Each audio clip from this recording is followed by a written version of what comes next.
नमस्कार दोस्तों। तो आज मैं हाजिर हूँ एक और कहानी लेकर। तो इस कहानी से आपको दो शिक्षाएं मिलेंगी। कहानी शुरू करते हैं। एक शहर में छठी कक्षा में पढ़ने वाला एक छोटा लड़का रहता था जिसका नाम दीपक था। दीपक एक बहुत ही सीधा साधा और भोला लड़का था। एक दिन जब दीपक अपने कमरे में किताब पढ़ रहा था तो माँ ने आकर उसे कहा, दीपक जाओ पास की दुकान से इस लिस्ट में जो सामान लिखा है वो लेकर आओ। दीपक तुरंत उठा और माँ के हाथ से पर्ची लेकर सामान लेने चला गया।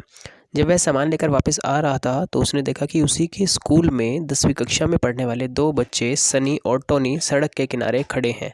दीपक उन्हें अनदेखा करके उनसे बचकर तेज तेज चलने लगा क्योंकि वे दोनों बहुत ही खराब बच्चे थे। ना तो पढ़ाई में उनका मन लगता था और ना ही वे खेल कूद में आगे थे। बस सारा दिन स्कूल में मस्ती करते और स्कूल के बाद यूँ मटर गश्ती करते थे। मगर उन दोनों की नज़र दीपक पर पड़ ही गई। वे दोनों भागकर उसके पास आए और उसको रोक लिया। फिर सनी ने उसे बातों में लगाया और टोनी ने चुपके से कुछ सामान नीचे गिरा दिया। फिर गिरे सामान की ओर इशारा करते हुए सनी ने कहा, अरे दीपक देखो, शायद ही तुम्हारा कुछ सामान गिर गया है। तुम्हारी थैली में से गिर गया होगा लगता है। दीपक ने जैसे ही उस सामान को उठाकर देखा तो टोनी ने तुरंत ही अपने मोबाइल से उसका फ़ोटो खींच लिया और उससे कहा, तुम चोरी भी करते हो दीपक? ये तुम्हारे हाथ में मेरा सामान है, मैं कब से इसे ढूंढ रहा था। दीपक बहुत डर गया और रोने लगा। नहीं नहीं, मैंने कोई चोरी नहीं की है। चोरी तो तुमने ही की है और हमारे पास इसका सबूत भी है। फिर उन्होंने दीपक को अपने मोबाइल से खींची हुई फ़ोटो दिखाई जिसमें उसके हाथ में उन दोनों का सामान था। फिर टोनी ने दीपक से कहा, अब तुम्हारी यह फ़ोटो हम पूरे स्कूल में दिखाएंगे और प्रिंसिपल सर को भी बताएंगे कि तुम चोरी करते हो और हमने तुम्हें रंगे हाथों पकड़ा है। हाँ, फिर तो तुम्हें स्कूल से निकाल दिया जाएगा। सनी ने भी उसे डराते हुए कहा, नहीं नहीं भैया, ऐसा मत करना, मुझे घर में बहुत डांट पड़ेगी और मैंने कोई चोरी नहीं की है, ये तो आप भी जानते हो। दीपक ने घबरा कर कहा, तो फिर जो हम तुमसे कहें तुम्हें वो ही करना होगा, नहीं तो हम ये फ़ोटो सबको दिखा देंगे। फ़िलहाल आज के लिए तुम ये बिस्किट और चिप्स पैकेट हमें दे दो, टोनी ने कहा। भैया पर मैं माँ को क्या कहूँगा, दीपक रोते हुए बोला। वो सब तुम ही देखो। और बिस्किट और चिप्स लेकर वे दोनों हंसते हुए वहाँ से चले गए। दीपक इसी सोच में था कि घर पर क्या कहेगा। तभी उसे एक भिखारी दिखाई दिया और उसके दिमाग में आइडिया आया। उसने घर जाकर माँ से कहा कि बिस्किट और चिप्स उसने एक भूखे भिखारी को दे दिए हैं। माँ गुस्सा भी हुई और खुश भी। उस दिन तो दीपक बच गया, पर उसे बहुत दुख हुआ कि उसने पहली बार माँ से झूठ बोला है। अब तो ये आए दिन की बात हो गई। सनी और टोनी अक्सर दीपक से अपना कोई ना कोई काम करवाते रहते। दीपक बहुत परेशान रहने लगा क्योंकि इस चक्कर में उसने एक दो बार मम्मी के पर्स से कुछ पैसे भी चुराए थे, जो उसे बिल्कुल भी अच्छा नहीं लगा था। उसकी माँ को समझ में तो आ रहा था कि उनका बेटा परेशान है, पर लाख पूछने पर भी दीपक ने उन्हें कुछ न बताकर टाल मटोल किया।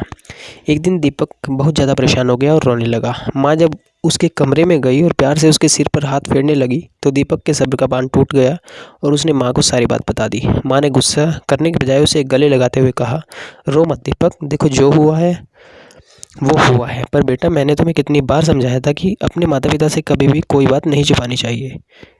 कितनी भी बड़ी गलती हो, कोई भी बात हो, सबसे पहले अपने माता पिता या घर में किसी बड़े को बतानी चाहिए। वे हमें हमारी गलती पर डांटेंगे और सज़ा भी देंगे, पर बेटा वे हमें इससे बाहर भी निकाल लेंगे। तुमने ये कैसे सोच लिया कि हम भी तुम्हें चोर समझ लेंगे? हम पहले पूरी बात समझते फिर ही कोई फैसला लेते। और एक बात, तुम्हें अब अपने आप को बहुत मजबूत बनाना होगा। देखो तुम्हारी कमजोरी का उन दोनों ने कैसा फ़ायदा उठाया। बेटा तुमने तो यह भी नहीं सोचा कि सिर्फ मोबाइल में फ़ोटो होने से सिद्ध कैसे हो जाएगा कि तुम चोर हो। और सनी और टोनी का रिकॉर्ड देखकर तो कोई भी उन दोनों की बात पर विश्वास नहीं करेगा। खैर, मैं कल ही तुम्हारे स्कूल में चलूँगी और तुम्हारे प्रिंसिपल सर को सारी बात बताऊँगी। अब तुम चिंता मत करो, हमें तुम पर पूरा विश्वास है। माँ की बात सुनकर दीपक का सारा डर और सारी चिंता दूर हो गई।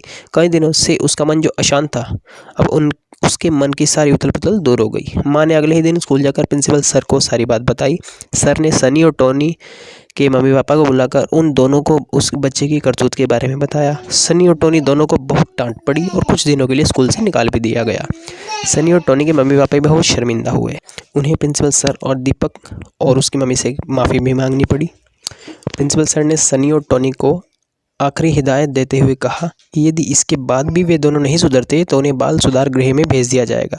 अपने मम्मी पापा की सबके सामने बेइज्जती होते देख सनी और टोनी भी दुखी हुए और साथ ही बाल सुधार गृह में रखे जाने के डर से उन्होंने खुद में बदलाव और सुधार लाने की प्रतिज्ञा की।